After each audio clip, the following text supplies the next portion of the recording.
No vídeo de hoje nós vamos falar sobre um assunto pouco falado, mas que pode afetar a vida tanto de quem já mora aqui na Espanha, quanto de quem pretende vir morar. Então, não saia daí!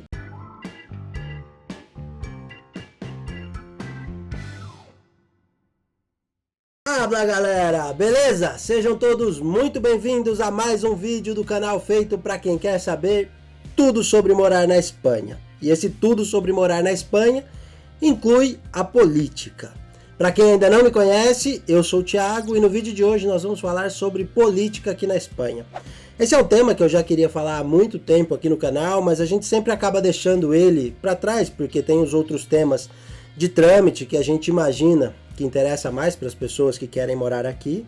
Mas esse tema ele é bem importante porque as decisões políticas interferem diretamente, né? Tanto na vida de quem mora aqui, quanto de quem quer vir morar. Por isso é importante estar por dentro, estar sabendo o que está acontecendo aqui, né?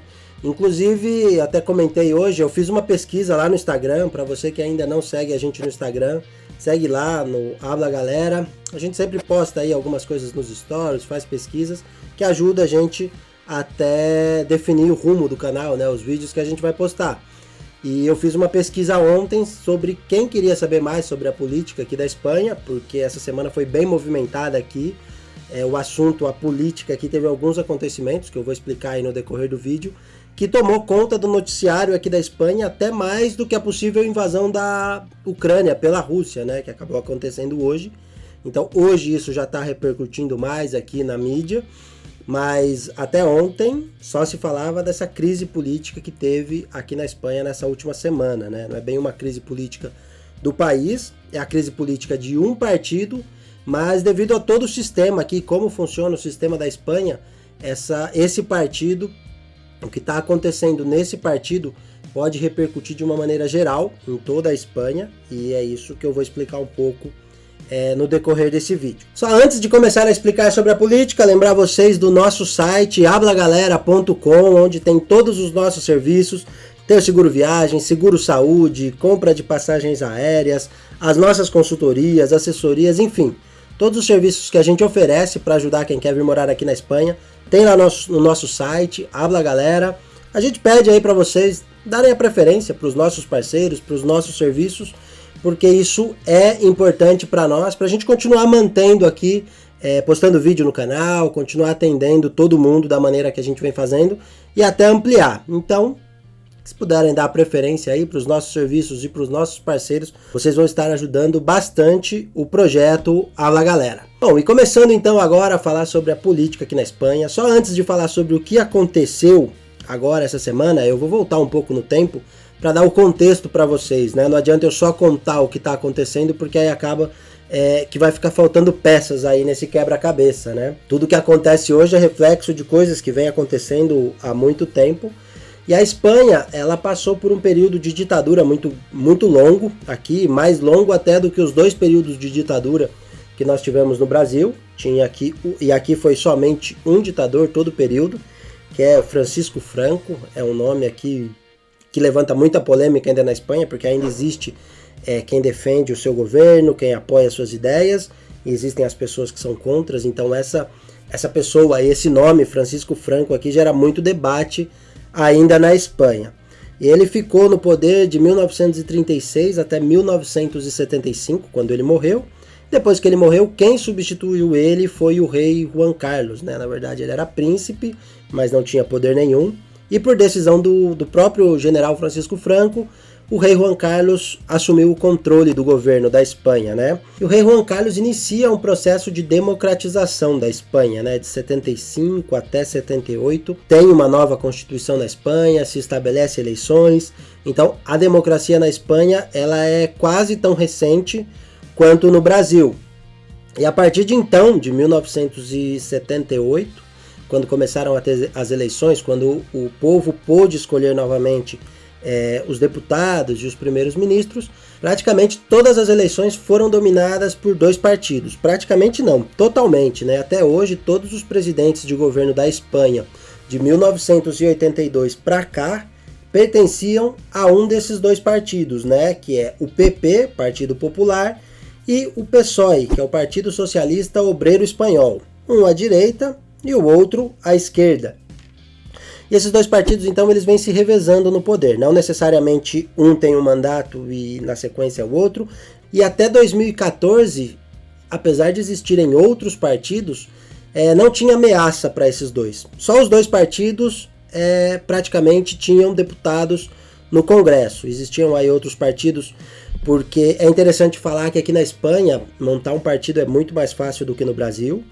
Inclusive aqui existem partidos municipais, partidos regionais, então existem partidos que disputam eleições só dentro do estado, existem partidos inclusive que só disputam as eleições dentro da cidade, né? Então as pessoas acabam formando um partido por uma causa específica, não necessariamente por uma ideologia, mas um partido para lutar por uma causa específica, por um determinado período de tempo, ou simplesmente para disputar uma prefeitura e não disputar cargo de presidente. E aí em 2014 surge uma terceira força, um partido que se chama Podemos, que até acabou gerando cópias aí em vários lugares do mundo, inclusive no Brasil também.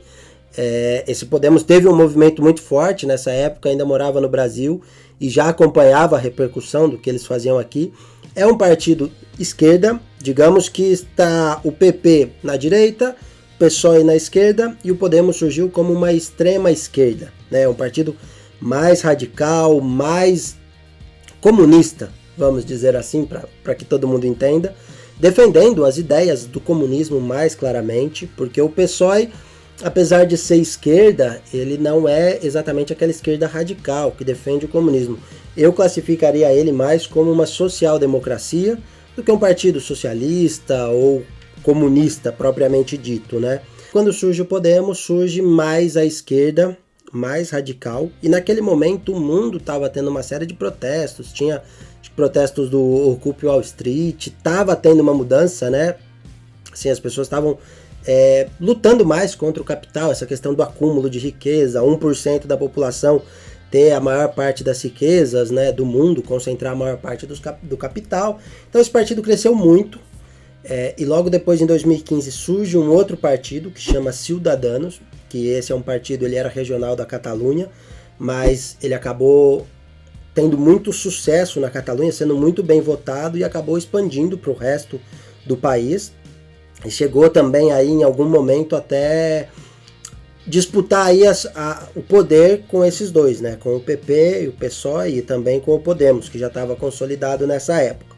E depois, mais recentemente, surgiu Vox, que é a extrema-direita. Então aí esses são hoje os 5 principais partidos aqui da Espanha, apesar de existirem vários outros partidos, mas a nível nacional, somente esses 5 partidos que têm relevância, que acabam tendo chances de disputar o poder, né, disputar a presidência. Eu já vou explicar para vocês como funciona a questão das eleições aqui, que é bem diferente do Brasil, e aí vocês vão entender o porquê que somente esses 5 partidos acabam tendo relevância e chance de chegar à presidência aqui do país.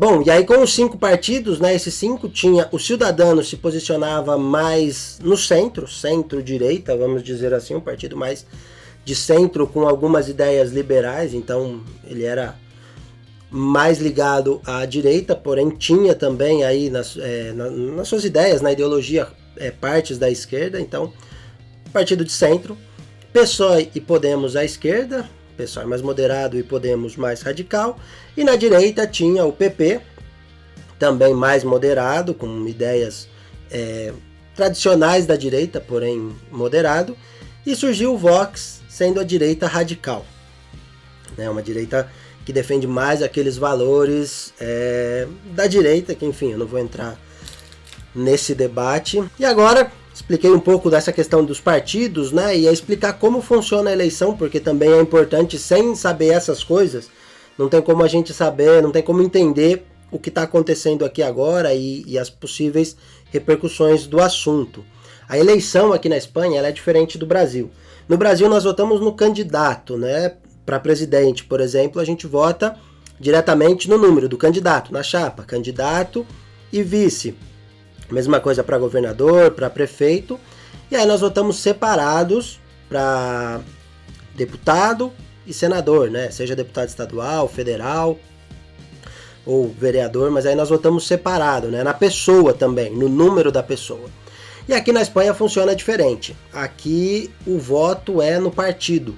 Então, quando vai ter uma eleição, os partidos apresentam as chapas. Colocam lá todos os candidatos que vão assumir uma cadeira, caso o partido vá atingindo, né? Tem lá, eu não sei os números aqui para falar para vocês quantos candidatos, quantas chapas, enfim. Mas é o seguinte, o partido apresenta uma chapa por ordem da sequência que vão assumir. Então ele coloca lá, por exemplo, 100 nomes e o partido conseguiu, na eleição, fazer 30 cadeiras, né? Para 30 deputados. Eles vão de 1 a 30, né? Vai pegar aquela lista de 1 a 30 e vai assumir como deputado. Então não existe aquela questão de ir na urna e votar naquela pessoa. Embora no Brasil acaba tendo esses puxadores de voto, essas pessoas que acabam ajudando o partido pelo sistema de eleição do Brasil, mas aqui não se vota na pessoa, se vota no partido. E caso o partido tenha maioria, quem vai ser o primeiro-ministro, o presidente de governo, né? Na Espanha aqui não é primeiro-ministro, é presidente de governo. Quem vai ser o presidente de governo, do governo, vai ser o candidato número 1, o cabeça de chapa. Então, tem um candidato, quando o partido lança uma chapa, ele está lançando um candidato ao governo, sim, a presidente, que é aquela pessoa que é o número 1, mas não é votado diretamente ela. Isso dá uma diferença do Brasil, porque, por exemplo, mesmo que aquela pessoa não vire o presidente, não seja eleito, ela tem o mandato dela como deputado. Então, praticamente todos os candidatos todos os que foram candidatos na última eleição a presidente aqui da Espanha, eles são deputados. Eles têm assento no Congresso, eles têm voz e eles representam, como eles não foram eleitos, eles passam a ser ou da oposição ou aliado do governo. Isso muda um pouco em relação ao Brasil. Então aqui, depois que tem a eleição que as pessoas escolhem, né, se forma o Congresso, e aí depois o Congresso faz uma nova eleição para escolher quem vai ser o presidente de governo. Então, por isso que precisa ter a maioria, senão o cara não é eleito no Congresso. Quando tinha somente PSOE e PP, era mais simples. O partido que tinha maioria governava e acabou. Tem lá a quantidade de deputados, quem tem a metade mais um, governa. E fácil, né? Simples. Depois que surgiram os outros partidos, começou a ser necessário alianças, porque já não se governa sozinho. Então, por exemplo, o PSOE e o PP costumam fazer, a maioria dos deputados costumam eleger mais deputados do que os outros, mas eles não têm 50% mais um. Então eles precisam se aliar com os outros partidos, ou com os Ciudadanos, ou com Vox, ou com Podemos, enfim. Tanto que hoje, aqui na Espanha, o PSOE é o governo, com Pedro Sánchez como presidente, porém, ele precisou dos votos do Podemos para ser eleito. E aí, o Podemos participa do governo também, então consegue inserir ali as ideias mais radicais, tem muito mais poder do que se tivesse simplesmente com os deputados. E uma diferença muito importante aqui da Espanha para o Brasil é que aqui pode ter eleição a qualquer momento. Se, por exemplo, hoje, que o Pedro Sánchez depende do Podemos para ter a maioria no Congresso. Se o Podemos resolve simplesmente falar assim, não te apoiamos mais, ele já não tem a maioria, ele já não consegue aprovar nenhum projeto. E aí, num cenário desse, é feita uma eleição fora de tempo, né? Não está programada uma eleição, mas como ele não tem condição de governar, é necessário fazer uma nova eleição. E o mesmo pode acontecer, por exemplo, ele está sendo pressionado pelo Podemos a fazer algo que ele não quer. Por exemplo, não sei, de repente implantar algum sistema ou fazer alguma lei, alguma coisa que ele ou o partido dele não está de acordo, ele pode romper essa aliança e chamar uma nova eleição. Porque isso é uma maneira de passar para a população votar novamente e praticamente votar aquele tema. Porque vamos supor que que tem uma questão entre os dois, que eles não chegam a um consenso e decide fazer uma nova eleição. Se a população está do lado do Podemos, a população simplesmente na próxima eleição vota no Podemos e o Podemos vai ter o poder. Se a população está do lado do PSOE, vota no PSOE e o PSOE passa a governar sozinho. Então acaba funcionando um pouco como um plebiscito. E também funciona quando o partido retira o apoio, né? Não te apoiamos mais, faz uma nova eleição para o povo decidir se quer que continue aquele governo que está ali, se o povo quer aumentar o número de deputados dele, dando mais apoio, ou se quer retirar e passar para outra força política. E também, se não chega a um consenso, se quando tem a eleição, elegeram todos os deputados, e na eleição dos deputados para definir quem é o presidente, isso aconteceu na última eleição aqui, o PSOE tinha mais deputados que todos os outros partidos, mas não conseguiu se aliar com ninguém para ter a maioria absoluta, não conseguiu eleger o governo, teve que fazer uma nova eleição. Nessa nova eleição, se juntou com o Podemos e conseguiu formar governo. E isso de votar no partido eu acho muito interessante, acho que o Brasil até poderia ir por esse caminho, porque o que acontece aqui, por exemplo, geralmente o candidato a presidente de governo é o presidente do partido. Então, se essa pessoa faz bobeira, as pessoas associam aquela pessoa com aquele partido e deixam de votar no partido. Então, por exemplo, aqui tem o caso do Podemos, que, como eu falei, surgiu muito forte, é um partido bem ligado, assim, bem mais à esquerda, e o presidente do partido, acho que lá eles chamam de secretário-geral, mas o presidente do partido, a pessoa que mandava no partido, que era o candidato a presidente da Espanha nas eleições, o cabeça de chapa, se chama Pablo Iglesias, e ele em 2014 teve muito bem nas pesquisas, tinha até chances de chegar a ser presidente aqui da Espanha, assim, estava bem colocado nas pesquisas, foi um movimento muito forte, e ele deu uma declaração na campanha de que se ele fosse eleito presidente da Espanha, ele não queria morar na Moncloa, que é a residência oficial do presidente.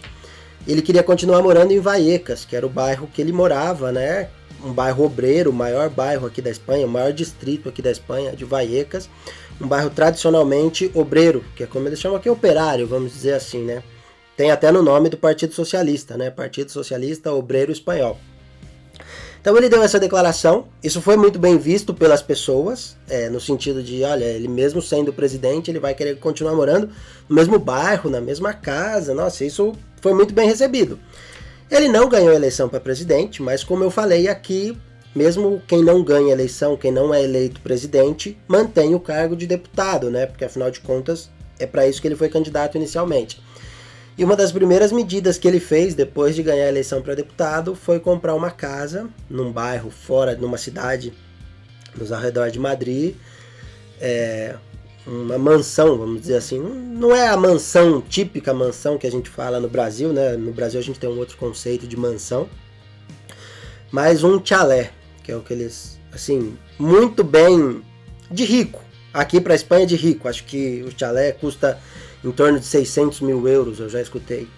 E depois disso, o partido dele só foi para baixo, porque toda vez que fala para alguma pessoa aqui de Podemos, as pessoas associam ao Pablo Iglesias e associam ao chalé, e associam aquilo que ele falou na eleição.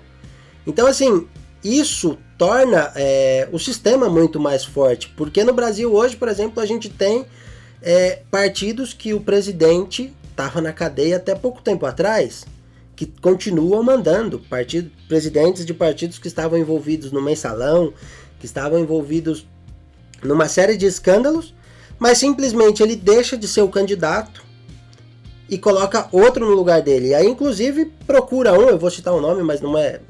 Mas aí procura, de repente, um tiririca da vida, procura, de repente, um candidato assim muito popular que vai ter muito voto e que pode até eleger ele consegue ser eleito, mesmo ele tendo poucos votos, ele consegue ser eleito na rabeira, nos votos dessa pessoa popular, né? Então, aqui na Espanha, esse sistema, já como o partido político é mais forte do que a pessoa, acaba sendo punido. Os Ciudadanos, aconteceu o mesmo caso, não de um chalé, mas aconteceu um caso semelhante. Tinha um presidente que chama Alberto Rivera, que era muito popular aqui na Espanha, ele ia muito bem nas pesquisas também, o partido chegou a ser a terceira força aqui da Espanha, mas por ele não ter feito algumas coisas, não ter pactado algumas coisas com que a população achava interessante, de uma eleição para outra, o partido dele praticamente deixou de existir. Então foi muito rápido, porque se ele tivesse formado o governo, igual eu falei, né, na última eleição aqui para presidente, precisou fazer 2 vezes porque não formou, o PSOE não conseguiu aliados para ter a maioria. E se ele tivesse se aliado com o PSOE teria feito o governo e ele teria participado do governo. E os eleitores dele queriam isso, mas ele tomou uma decisão de não fazer essa aliança. Precisou repetir a eleição e ele foi de terceira força, né, que o partido dele foi o terceiro mais votado na eleição. Ele foi para último, o partido quase deixou de existir, conseguiu pouquíssimos deputados e ele teve que renunciar à presidência do partido, deixou a vida política, renunciou à cadeira de deputado dele e sumiu da vida política. E atualmente aconteceu a mesma coisa com o Pablo Iglesias, que eu falei do Podemos também. Ele acabou saindo da vida política porque estava prejudicando. As atitudes dele refletiam muito no partido, o partido conseguia cada vez menos votos. Ele tentou uma eleição aqui para presidente da Comunidade de Madrid e foi super mal e ele deixou o partido. Então isso só para entender um pouco como é que funciona, né? E algo que poderia ser interessante, a questão aí, fazendo uma comparação só, nada a ver, não é a ideia do vídeo. Mas enfim, vamos agora para o que aconteceu essa semana e o que pode repercutir aí de uma maneira geral para todo mundo. O PP, que é hoje o maior partido da oposição e que vinha subindo nas pesquisas, para as próximas eleições teria grandes chances de conseguir eleger o presidente da Espanha. Provavelmente ia precisar se aliar com outros partidos, mas tinha grandes chances de o próximo presidente da Espanha ser do Partido Popular. O presidente do partido chama Pablo Casado, deveria ser ele o próximo presidente da Espanha. Tinha grandes chances, né? Difícil falar que deveria. Mas ele entrou numa briga de poder muito grande com a presidente da Comunidade de Madrid, que chama Isabel Díaz Ayuso. Ela é uma pessoa aqui bem popular na Comunidade de Madrid, tanto que teve eleição o ano passado aqui e ela ganhou a eleição. Não conseguiu a maioria absoluta, mas faltou muito pouco para ela conseguir. Inclusive, a eleição de Madrid do ano passado, para presidente da Comunidade de Madrid, já foi uma eleição dessas fora de hora, né? Ela sentiu que ela tinha sócios no governo, inclusive os Ciudadanos era o sócio dela, os dois partidos governavam junto, o vice-presidente da comunidade era dos Ciudadanos, e ela não estava satisfeita com essa parceria, eu não sei o que estava acontecendo realmente, mas ela não estava satisfeita e decidiu antecipar as eleições. E ela destituiu a Assembleia, antecipou as eleições, fez novas eleições, e nessas eleições o povo deu mais poder para ela, porque conseguiu eleger mais deputados do que ela tinha, então praticamente ela conseguia governar sozinha. Ela precisou do apoio de outra sigla, do Vox, mas foi um apoio como assim, era por muito pouco, ela precisava acho que de mais 3 ou 4 votos, era coisa pouca. Acaba que formou um governo onde ela governa sozinha, ela não tem o Vox dentro do governo dela, não precisou dar nenhuma secretaria, não precisou fazer uma aliança, né? Então ela conseguiu mais poder. E ela é hoje, dentro da Espanha, uma das vozes aí mais fortes contra o presidente da Espanha, o Pedro Sánchez. Na pandemia, ela bateu de frente, até quando o partido dela ficava quieto, ela batia de frente contra o presidente da Espanha pelas medidas que estavam tomando. Ela achava que tinha que ser mais flexível, enfim, ela tinha uma outra posição.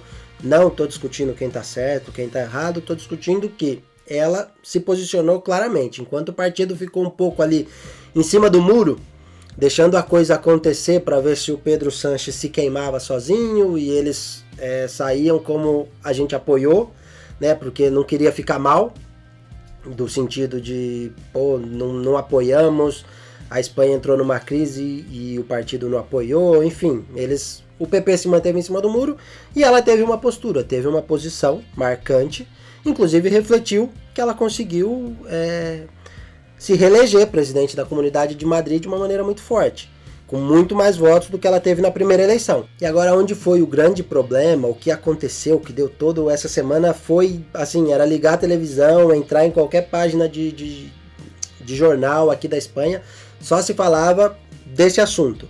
Porque teve um problema aí durante a crise, durante a pandemia, a questão de comprar material, a dificuldade de encontrar máscaras, enfim, estava no mundo inteiro difícil. E a Espanha, a Comunidade de Madrid comprou máscaras de uma empresa e agora se descobriu que essa empresa pagou para o irmão da presidente da comunidade. Isso aí não vai ser novidade para ninguém, né? Pagou uma comissão para o irmão dela de 280 mil euros. Aí começou a gerar um debate se estava correto ou não. A Comunidade de Madrid apresentou os valores da compra e aparentemente, olhando assim numa primeira vista, parece que pagou muito mais barato dessa empresa do que de outras. Eles alegam que enquanto as máscaras custavam 10 euros no mercado, eles compraram dessa empresa por 6. Mas aí a hora que começa a analisar um pouco os números, a olhar bem assim a situação, 10 euros é a máscara mais cara que tem. Não tem que comparar maçã com maçã, banana com banana, né? Eles pegaram o preço do mais caro e o que eles compraram era um item mais barato. Então, se comparar pelo item, tem um sobrepreço. Enfim, pode até ser que não tenha irregularidade, né? Pode ser até que esteja tudo correto, tudo certo. Mas é no mínimo suspeito, né? Estranho. Mas o presidente do sabia disso e não tomou nenhuma medida contra ela, né? Não levou isso para frente, não levou essa denúncia adiante e segurou isso na manga para usar contra ela, porque aí ela tá ganhando muita visibilidade e ela começou a pressionar para ter um congresso do partido, para ter eleição. Provavelmente ela iria disputar um cargo maior dentro do partido, ela começaria a forçar o presidente do PP, né, o Pablo Casado. Ela começou a fazer sombra para ele tinha esse dossiê na mão dele.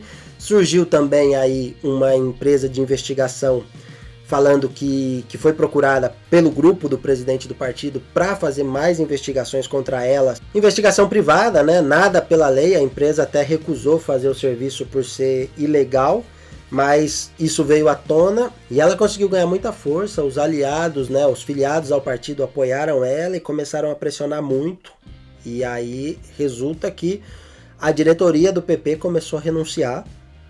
Estão saindo fora. Ficou o presidente do partido, o Pablo Casado, não renunciou, mas já está certo que ele sai em abril. Fizeram isso para ele ter uma saída honrosa também, para não ficar uma coisa de que saiu pela porta dos fundos. Mas enfim, mudou a estrutura toda do partido. E aparentemente, para quem teve paciência de aguentar essa história toda até aqui, aparentemente isso não teria repercussão nenhuma, né? Porque, enfim, é um partido. Qual seria a novidade, principalmente para nós brasileiros, né? Mas, como eu falei, aqui na Espanha essa questão, primeiro, essa questão da eleição poder ser feita a qualquer momento. Primeiro, o presidente da Espanha hoje, o Pedro Sánchez, ele pode se aproveitar, porque agora as pesquisas que saíram essa semana, né, as empresas de pesquisas aproveitam, tá acontecendo tudo isso com o PP e faz pesquisa para se a eleição fosse hoje. E as pesquisas colocam o PP lá embaixo, essa desorganização, esse monte de denúncia, essa briga de um com o outro aí, baixou muito as intenções de votos no partido. Então, como ele é o principal partido da oposição, o Pedro Sánchez poderia agora convocar a eleição, destituir o Congresso, fazer uma nova eleição, aproveitando a fragilidade do outro partido, para de repente ter uma maioria absoluta e conseguir governar sozinho, porque aí para ele é muito mais vantajoso. Mas ele disse que não vai fazer isso. Vamos ver aí nos próximos dias. E o principal fato, o fato que pode afetar muito para quem já mora aqui, para quem é imigrante e para quem pretende vir morar aqui. Hoje, mais do que a briga que existe, essa divergência política entre PSOE e PP, existe uma outra divisão dentro da direita, né? Os votos da direita eles estavam divididos hoje entre PP, Vox e Ciudadanos. Ciudadanos perdeu muito voto, PP continuou aí mais ou menos com a quantidade que tinha, e o Vox cresceu bastante, se tornando hoje já a terceira força da Espanha. Com esse atrito interno do PP, os eleitores, parte desses eleitores, quem é da direita, não vai votar na esquerda, não vai mudar. Então tem uma grande chance desses eleitores migrarem para o Vox, que é a extrema direita, que eu não vou fazer nenhum julgamento aqui de partido, de ideologia, mas é um partido que tem, sim, um discurso contra o imigrante. Eles tentam embalar esse discurso de uma maneira bonitinha, mas é um discurso contra o imigrante, principalmente para o imigrante que está aqui sem documentação. Então, com essa briga interna do PP, pode acabar fortalecendo um outro partido. Esse outro partido, de repente, numa próxima eleição, ele pode ser a segunda força, ou ele pode até eleger o próximo presidente da Espanha. É um partido que desde que começou, eles começaram com eleições regionais e foram crescendo e de uma eleição para outra aqui na Espanha eles cresceram muito, conseguiram muitos deputados, estão ganhando cada vez mais força, e essa briga dentro do PP pode favorecer ainda mais eles, pode enfraquecer o partido e favorecer ainda mais eles. E caso esse partido realmente seja eleito, sim, pode ter dificuldades na questão imigratória. Não quero alarmar, meu objetivo não é assustar ninguém, é dar um panorama, é explicar um pouco como é que funciona a questão da Espanha aqui. Eu até queria fazer um vídeo mais curto, mas pelo que eu tô vendo aqui é um vídeo que vai ficar longo. Mas é interessante, já faz tempo, como eu falei, já faz tempo que eu queria falar desse assunto aqui. Acho bacana a gente começar a trazer esses assuntos da atualidade. Tem bastante gente pedindo para falar essa questão da visão da Espanha sobre a Ucrânia, o que pode afetar aqui dentro, o que não. Então eu quero também falar sobre isso aqui. São assuntos que a gente conversa bastante aqui em casa, assuntos que a gente gosta, tem bastante interesse nisso, a gente estuda sobre isso. Então, assim, se esse vídeo for bem, se esse vídeo tiver bastante visualizações aí, eu vou dar sequência, nós vamos fazer outros vídeos sobre isso, sobre esses assuntos, enfim, as atualidades, o dia a dia aqui da Espanha, porque a gente acha bem importante, mas isso precisa refletir também em visualização. Isso é um canal de YouTube que precisa de visualização, não adianta fazer vídeo aqui para ter 10, 12 visualizações. Então, dependendo conforme for aí o andamento desse vídeo, a gente continua postando, publicando vídeos nesse formato. A gente vai continuar falando de trâmite, de planejamento, preparação, esse é o foco principal do canal, mas a gente abre espaço aí para de repente um vídeo ou outro falar sobre esses assuntos. Peço desculpa aí, não consegui talvez resumir, sintetizar, mas é muita coisa, o ideal seria fazer vários vídeos explicando cada vídeo uma coisa, mas enfim, como o momento, a atualidade aí, o interessante é falar tudo, o vídeo pode ter ficado um pouco longo. E é isso, esse foi um resumo rápido aí de tudo que aconteceu. Para quem tá longe não dá para ter a dimensão do quanto isso mexeu aqui para a Espanha, mas para quem assiste a gente que tá aqui sabe que aqui isso provocou bastante rebuliço na imprensa. E é isso, espero que vocês tenham gostado do vídeo, que ajude a entender um pouco aí sobre essa questão política da Espanha. Muito obrigado para você que assistiu até o final e nos vemos no próximo vídeo.